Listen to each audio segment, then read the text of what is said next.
Skarloey had been to the works to be mended. He felt much better. Rusty the Diesel was helping him off his rail car. Skarloey hadn't met the little diesel before. Rusty seems a kindly sort of engine, he thought to himself. I help to mend the line and do odd jobs, explained Rusty. I hear everyone is looking forward to seeing you again. Come on.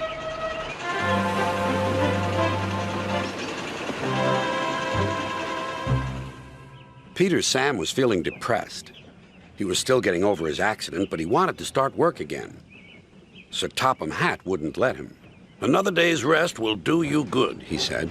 Besides, I've got a surprise for you. For me, sir? How nice, sir. What is it, sir? Wait and see. The surprise was Skarloey. Oh, said Peter Sam, I'm glad you've come home. They lit Skarloey's fire and he sizzled happily. I feel all excited, he said, just like a young engine. Now tell me all the news.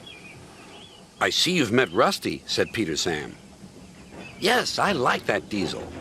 So do I, replied Peter Sam. It's a pity Duncan doesn't. Who is Duncan? He came as a spare engine after my accident, replied Peter Sam. Is he useful? He keeps busy, and I'm sure he means well, but he's bouncy and rude. He sings and sways and swivels around. His drivers call it rock and roll. I understand, said Skarloey gravely. His driver interrupted. Duncan has done it again. He's stuck in a tunnel.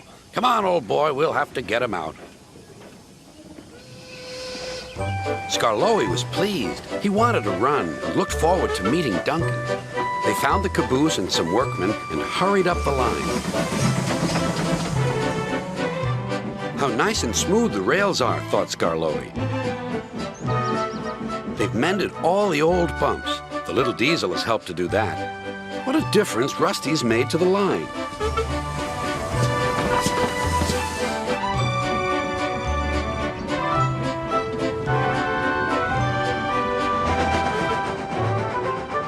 Quite soon, they found Duncan. He was stuck at the far end of the tunnel, and he was very cross.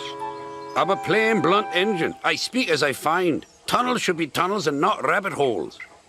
This railway is no good at all. Don't be silly, snapped his driver. This tunnel is quite big enough for engines who don't rock and roll. It took a long time to clear away the rocks and set Duncan free again.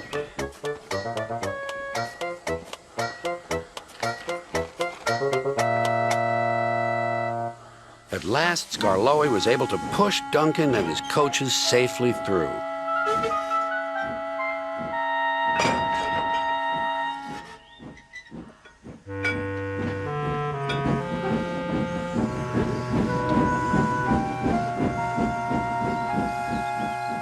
The caboose was left on the siding, and the workmen stayed to make sure everything was safe.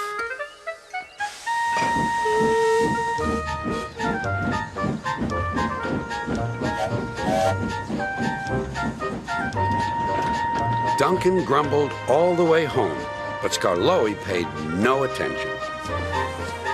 Later, Sir Topham Hatt spoke severely to Duncan. Listen to me. There is nothing wrong with that tunnel. You stuck in it because you tried to do rock and roll. Tunnels are not dance floors, and you are not a pop star. Then Sir Topham Hatt gave his full attention to Duncan's funnel. If it happens again, he ended ominously, I shall find ways to cut you down to size. In other words, your career is on the line. Need I say more? Duncan thought Sir Topham Hatt had said quite enough, and he remained completely silent and still for at least a whole evening.